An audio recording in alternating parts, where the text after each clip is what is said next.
नमस्ते दोस्तों, आज मैं फिर आपके सामने हाजिर हूँ पॉलिटी का नया क्वेश्चन सीरीज लेके जो आपके एग्जाम पर्सपेक्टिव से इंपॉर्टेंट होंगे। देखते हैं आज का क्वेश्चन सीरीज। ठीक है, आज जो है प्रस्तावना टॉपिक है, इसके अंतर्गत क्वेश्चन रहेंगे। दोस्तों थोड़ा मोटिवेशन ले लेते हैं। यदि आप खुद पर विश्वास करते हैं तो कुछ भी संभव है। अगर आप खुद पर विश्वास करते हैं, सेल्फ बिलीव आपका है, तो आप कुछ भी हासिल कर सकते हैं। दूसरों की कही हुई बातें आप पे हावी नहीं होनी चाहिए। आपका खुद का इनर सेल्फ होना चाहिए, सेल्फ कॉन्फिडेंस होना चाहिए कि yes I can do. But दोस्तों उसके लिए आपको खुद मेहनत करने की जरूरत है। आप दिन रात एक कर दीजिएगा। If you believe in yourself anything is possible. दोस्तों इस पे आपको काम करने की जरूरत है खुद पे, और हर चीज आपके मुट्ठी में होगा। दोस्तों क्वेश्चन पे देखते हैं, क्वेश्चन पे आते हैं। भारतीय संविधान की प्रस्तावना में व्यक्ति की गरिमा का आश्वासन दिया गया है। भारतीय संविधान की प्रस्तावना में व्यक्ति की गरिमा का आश्वासन दिया गया है। पहला स्वतंत्रता, बंधुता, समता, न्याय किसमें है? तो यह बंधुता का आश्वासन दिया गया है। बंधुता का एक्सप्लेनेशन देखते हैं दोस्तों। भारतीय संविधान की प्रस्तावना में बंधुत्व शब्द व्यक्ति की गरिमा और राष्ट्रीय एकता के आश्वासन का प्रतीक है। बंधुता भारत के सभी नागरिकों के बीच भाईचारे, आपसी सम्मान और एकता की भावना का प्रतिनिधित्व करता है।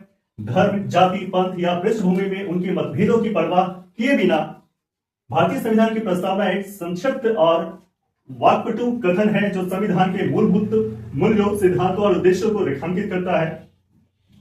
ठीक है दोस्तों। दूसरा प्रश्न है, भारतीय संविधान में निम्नलिखित में से कौन सा शब्द उल्लिखित नहीं है? Which among the following terms is not mentioned in the Indian Constitution? कौन सा है? तो वह है महासंघ। जब महासंघ यह वर्णित नहीं है। ठीक है, धर्मनिरपेक्ष संघ, धर्मनिरपेक्ष वर्णित है, संघ वर्णित है और समता वर्णित है। यह महासंघ वर्णित नहीं है। भारतीय संविधान में जिस शब्द का उल्लेख नहीं है वह है महासंघ। भारत के संविधान की प्रस्तावना विचार, अभिव्यक्ति, विश्वास, आस्था और पूजा की स्वतंत्रता की गारंटी देता है। प्रस्तावना में उल्लिखित आदर्श जवाहरलाल नेहरू के उद्देश्य संकल्प पर आधारित थे, जिसे 22 जनवरी 1947 को संविधान सभा द्वारा अपनाया गया था। प्रस्तावना इस बात की पुष्टि करती है कि संविधान का अधिकार भारत के लोगों से प्राप्त होता है, जहां भारत को संप्रभु, समाजवादी, धर्मनिरपेक्ष, लोकतांत्रिक और एक गणराज्य घोषित करता है। भारतीय आपातकाल के दौरान किस संशोधन द्वारा भारतीय संविधान की प्रस्तावना में नए शब्द जोड़े गए? Which amendment added new words in the preamble of the Indian Constitution during the Indian emergency? दोस्तों इसका आंसर है 42वां संशोधन। इसका आंसर है 42वां संशोधन। भारतीय आपातकाल के दौरान 1975 से 1977 तक चला। भारतीय आपातकाल कब से कब तक चला है? 1975 से 1977 तक चला। भारतीय संविधान में कुछ संशोधन किए गए, कई संशोधन किए गए हैं। महत्वपूर्ण संशोधनों में से एक जो है 42वां संविधान संशोधन 1976 का था। इससे संविधान की प्रस्तावना में बदलाव पेश किए। संशोधन में प्रस्तावना में समाजवादी और धर्मनिरपेक्ष शब्द जोड़े गए, जिससे भारतीय राज्य की समाजवाद और धर्मनिरपेक्षता के प्रति प्रतिबद्धता पर जोर दिया गया। इसके अतिरिक्त इसने अखंडता शब्द को भी जोड़ा। इसके अतिरिक्त कौन सा शब्द जोड़ा? अखंडता। समाजवाद, धर्मनिरपेक्ष और अखंडता शब्द जोड़ा गया।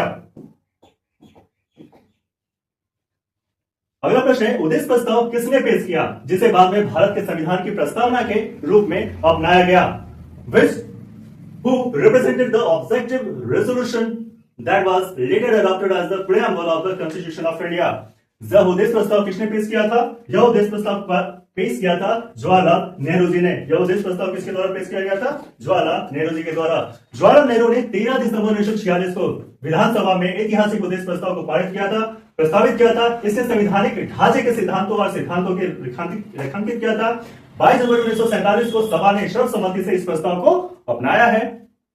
इसका असर संविधान के अंतिम स्वरूप और उसके बाद आने वाले हर कदम पर पड़ा। इसका परिवर्तित रूप वर्तमान संविधान की प्रस्तावना के रूप में विकास करता है। स्वतंत्र भारत के पहले कानून और न्याय मंत्री थे भीमराव रामजी अंबेडकर, B.R. अम्बेडकर जी। उन्हें भारतीय संविधान के मुख्य डिजाइनर होने का श्रेय दिया गया। 1990 में उन्हें भारत रत्न मिला। ठीक है, उनका जन्म 14 अप्रैल 1891 में इंदौर के महू में हुआ था। अगला प्रश्न, भारत के संविधान की प्रस्तावना को संविधान सभा में जवाहरलाल नेहरू द्वारा पेश किए गए उद्देश्य प्रस्ताव पर आधारित था। किस पे आधारित था? The preamble to the constitution of India is based on the objective resolution moved by the Jawaharlal Nehru in the constitutional assembly on, वो कब किया गया था? वो किया गया था 13 दिसंबर 1946 को, 13 दिसंबर 1946 को किया गया था। एक्सप्लेनेशन देखते हैं। भारत के संविधान का मसौदा तैयार करने के लिए 1946 में भारत की संविधान सभा का गठन किया गया था, जो ब्रिटिश शासन से स्वतंत्रता के बाद देश के शासकीय दस्तावेज के रूप में काम करेगा।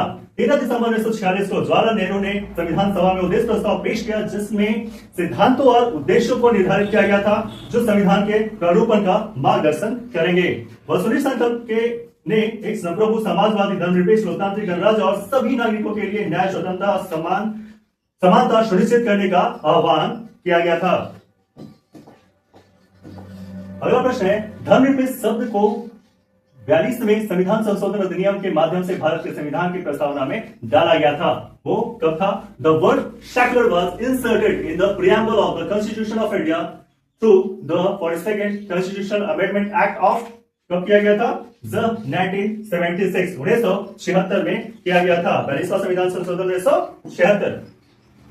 धर्मनिरपेक्ष शब्द को 1976 के 42वां संविधान संशोधन के माध्यम से भारत के संविधान में प्रस्तावना में डाला गया था। यह संशोधन आपातकाल के दौरान पेश किया गया था और इसका उद्देश्य केंद्र सरकार की शक्ति को मजबूत करना था। संशोधन ने प्रस्ताव में 3 शब्द जोड़े। इस संशोधन ने प्रस्तावना में 3 शब्द जोड़े, याद करने की जरूरत है। समाजवादी, धर्मनिरपेक्ष और अखंडता। समाजवादी, धर्मनिरपेक्ष और अखंडता। धर्मनिरपेक्ष शब्द को शामिल करने का उद्देश्य यह था कि सुनिश्चित करना कि भारत सरकार किसी विशेष धर्म या समुदाय को तरजीह न दे। धर्म को राज्य से अलग करने के सिद्धांत को स्थापित किया, जिससे भारत एक धर्मनिरपेक्ष राज्य बन गया। 42वें संविधान संशोधन अधिनियम ने संविधान के कई अनुच्छेदों में भी महत्वपूर्ण बदलाव किए, जो इसे सरकार के एक विवादास्पद कदम के रूप में देखा गया था। भारत के संविधान की प्रस्तावना के अनुसार भारत एक है। क्या है? ऑप्शंस है, आप बताएंगे। As per the preamble of the constitution of India, India is, क्या है? इंडिया इज है ना। भारत के संविधान की प्रस्तावना के अनुसार भारत एक है, क्या? गणतंत्र है। भारत क्या है? गणतंत्र है। भारत के संविधान की प्रस्तावना भारतीय संविधान के मौलिक आदर्शों और उद्देश्यों को निर्धारित करती है। लोकतांत्रिक, यह भारत को एक स्वतंत्र, समाजवादी, धर्मनिरपेक्ष, लोकतांत्रिक गणराज्य के रूप में स्थापित करता है। रिपब्लिक शब्द का अर्थ है भारत राज्य का मुखिया लोगों के द्वारा चुना जाता है। रिपब्लिक शब्द का मतलब होता है, राज्य का मतलब होता है कि राज्य का मुखिया, गणराज्य, गण का मतलब होता है लोग और राज्य है ना, राज्य का जो मुखिया होता है लोगों द्वारा चुना जाता है और कोई सम्राट या वंशानुगत शासक नहीं होता है। यह एक लोकतांत्रिक देश है जहां लोगों को अपने निर्वाचित प्रतिनिधि के माध्यम से निर्णय लेने की प्रक्रिया में भाग लेने का अधिकार है। देश समाजवादी और धर्मनिरपेक्ष भी है, जिसका अर्थ है कि सरकार सभी नागरिकों के बीच सामाजिक और आर्थिक समानता प्राप्त करने की दिशा में काम करती है और यह सुनिश्चित करती है कि धर्म, जाति या लिंग के आधार पर कोई भेदभाव न हो। संविधान 42वां संशोधन अधिनियम 1976 द्वारा प्रस्तावना में निम्नलिखित में से कौन सा शब्द डाला गया था? Which of the following words was inserted in the preamble by the Constitution 42nd Amendment Act 1976? यह कौन सा किया गया था? यह है दोस्तों समाजवादी। यह कौन सा है? समाजवादी शब्द को जोड़ा गया था। समाजवादी शब्द प्रस्तावना को 1976 के 42वें संविधान संशोधन अधिनियम द्वारा संशोधित किया गया था। इसने प्रस्तावना में 3 शब्द यानी समाजवादी, धर्मनिरपेक्ष और अखंडता शब्द जोड़े गए थे। प्रस्तावना में कहा गया कि भारत एक संप्रभु, समाजवादी, धर्मनिरपेक्ष और लोकतांत्रिक गणराज्य है। इसमें राष्ट्र की एकता और अखंडता भी कहा गया है। इसमें राष्ट्र की एकता और अखंडता भी कहा गया है। 1976 का संवैधानिक संशोधन अधिनियम इंदिरा गांधी के कार्यकाल के दौरान, आपातकाल के दौरान लागू किया गया था। 42वें संविधान संशोधन को लघु संविधान भी कहा जाता है। क्या बोला जाता है? 42वें संविधान संशोधन को लघु संविधान भी कहा जाता है।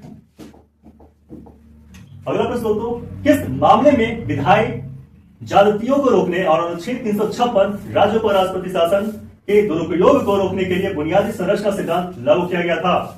Which case applied the basic structure doctrine to prevent the legislative actions and curb the misuse of Article 356 President's rule on the state? यह है दोस्तों SR बॉम्बई केस 1994। अनुच्छेद 356 जिसे राष्ट्रपति शासन के रूप में जाना जाता है, संवैधानिक मशीनरी की विफलता के मामले में राज्य में राष्ट्रपति शासन लगाने से संबंधित है। जब राज्य में संवैधानिक मशीनरी सही से काम नहीं करती है तब राष्ट्रपति शासन लगाया जाता है अनुच्छेद 356 के अंतर्गत। ऐसा 1994 का बॉम्बई मामला SR मुंबई बड़ा भारत संघ भारतीय संविधान के अनुच्छेद 356 के दुरुपयोग से संबंधित है।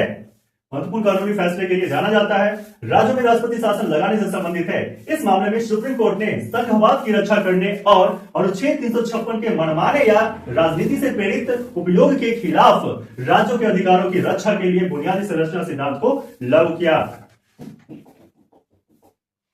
इस मामले में भारतीय संविधान की मूल संरचना के सिद्धांत को स्थापित किया गया, which establishes the doctrine of the basic structure of the Indian Constitution।